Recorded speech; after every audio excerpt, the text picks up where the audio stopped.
I entered the Madhya Honey Society office. Mandana and Laxman were arguing with someone. "Are you going to swear?" said Mandana. "Oh, what's wrong with me?" said the man who had come. "Look, Bada, you swear for the sake of money and end up with something." "I won't cheat even as Swami Dharmasthala Manjunatha Deva is my witness." "Lo Mandana, take it if you need it, if you don't, send it." "Is this something you are complaining about?" said Laxman. Meanwhile, I caught their eye at the door. Suddenly, they both stood up and shouted, "Namaskara sir." I greeted them, smiled and went to the chair they showed me. As a preface to start the conversation, I said, "What a big bargain was being made, wasn't it?" Said Lakshmana, "Chokashi Allah sir, this man has brought honey. What kind of flower or something? The white is like water." Manda said, "This is not honey." He swore by it, that's all. I also saw it. The white was like thin water. The person who brought it said that it was from the coffee flower. I put 2 drops on my hand and licked it. There was a wonderful strong floral aroma. I nodded as if to say that this was honey. I gave him 8 rupees in change as a reminder of the work that had come to me. "Never mind. It was going slowly," said Deshavari, and Lakshmana took it. I opened my mouth to raise a dispute about the honey I had taken yesterday. By then, Mandana. "Sir, do you know Rajkumar, sir?" he asked. I was startled by this unexpected question and said, "Ilvalapa." "Do you know Kalpana, sir?" said, "Oohoo." Mandana was very disappointed. Perhaps after I left, Laxman must have told Mandana something about me. And that I was related to the cinema industry. I knew that was why Mandana asked these questions. I said, "Mandana, you didn't give me good honey, it was not right." 66. Laxman said, "Why, sir, what happened?" I told him everything that had happened and that the ghee was hard and like sugar and that it refused to leave the can and come down. Mandana said, "That is Gurugi Hawani ghee, sir, there is no more sugar. That is why the honey has hardened. If you leave the can in boiling water for an hour and a half, it will become fresh honey again." I doubted, but still.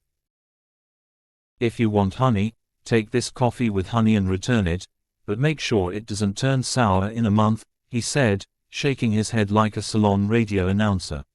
If that was the case, I assumed it must be good ghee and left. Hundreds of bees, flies, ants, and wasps were attacking the smell of honey inside the society.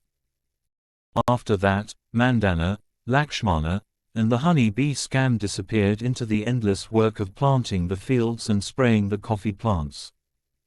Our feet were covered in mud from walking around in the fields. We had kept as much as we needed in a tin of honey and sent the rest to Mysore. My father had no way of spending that immense amount of honey and had to give a little to his relatives and friends.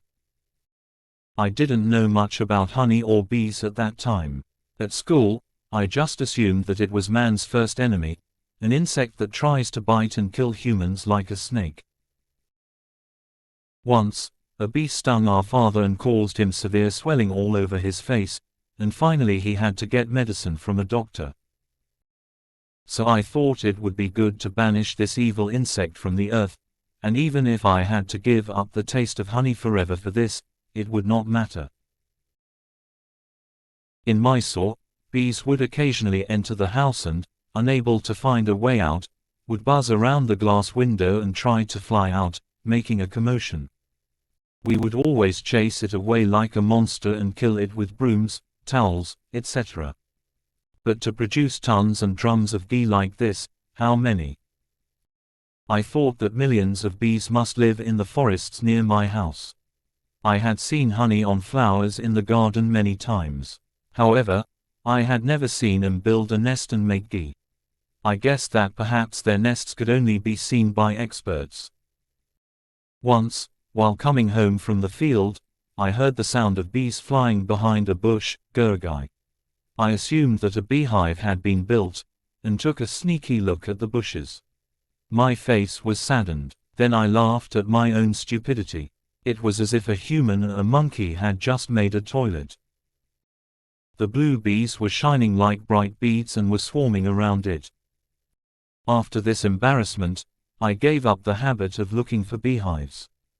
But I had told my boyfriend to let me know if he saw a beehive anywhere. He immediately told me that he had seen it on the roof of the Taluka office in Madija. They were big beehives. I had seen them too. Hearing the names scared me.